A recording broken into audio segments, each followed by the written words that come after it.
नै हाग्रामा महिलारिया जोबोद गिदों बिथाङा जेनेबा जेलाव थांनांगोन होननानै मानोना बिटिसि आव थांनाय 17 बोसोराव गोबां करापसन जाबाय रायजो राजानि थाखाफोरखौ जाजोब्बाय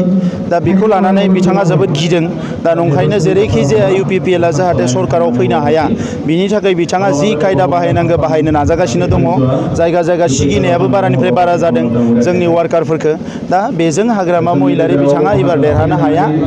बिथांमोना 17 बोसोर जि रायजो राजाफोरखौ थगायबाय बेनि साजाखौ एबार मोननो थांगासिनो दङ रायजो राजाफ्रा खुनु कारनाव बिथांमोनखौ सरकाराव लाफिना दा बेखौ लानानै बिथाङा बारा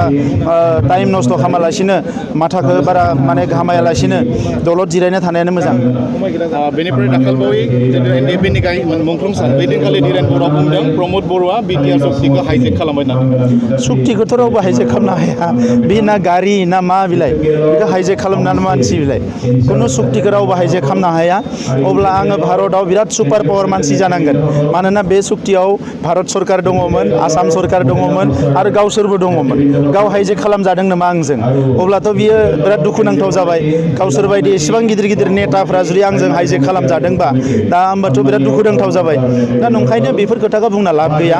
दिनै बिथांमोना रायजो राजानि सायाव जि कमिटमेन्ट दङ गोरिब गुन्द्रा फरायसाफोर लाइमोनफोरनि जौगानायनि मा आसनि दङ बेखौ रायजोफोरनि सिगाङाव बुंनांगो बे हाइजेक टाइजेकफोरजों रायजोआ जेबो लिंक गैया आरो बे हाइजेक टाइजेक खालामनाया खुनु बास्तब खोथा नङा हायाबो रावबो आंनो बिथांखौ खावलायो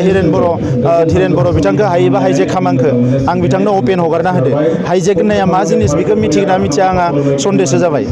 64 नं पानेरि समाजनि MLA बिथां कमलि बसुमतारिया बुंदों जे प्रमद बर'आ माब्लाबो माने जिथु चिफ जानायनि सिमां नुदों बे सिमाङा जाफुंसारा होननानै बायदेवनि खाथियाव आंनि अननाय आरो खुलुमनायखौ बावहरो बायदेवा मोजां देहा लानानै थांना थानो हाथों माने BTC आव इलेक्सन गेलेनानै जोङो देरहाया बेखौ जोंनि सायाव हगारना होनांगोन खिन्थु बायदेवा जे थांनाय गोबां बोसोर MLA जानानै मोनसेबो सोंलु सोङाखिसै माने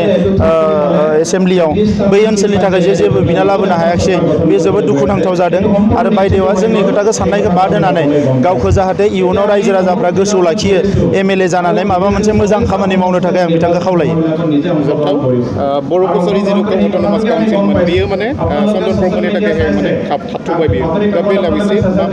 बेयो 100% सैथो बर' कसारि काउन्सिलखौ जेरैखि जाया दाफुंनो आसाम सरकारा पलिसि लाबायमोन नाथाय चन्दन ब्रह्म आरो हाग्रामा महिलारि बिथांमोना बै ओनसोलाव काउन्सिल जायोब्ला बे ओनसोलनि बर'फोरखौ माने कंग्रेसजों BJPजों मालायफोरजों बिथांमोना बन्दकआव दोननानै जानो मोननाय नङा होननानै काउन्सिलखौ जाहोआखिसै बै ओनसोलावबो राजखान्थि नेता ओंखारगोन बै ओनसोलावबो मोनसे खुंथाय गोहो मोनगोन बेखौ मोनोबा गावसिनि राजखान्थिनि दखाना जोबगोन होननानै बेखौ जानो होआखिसै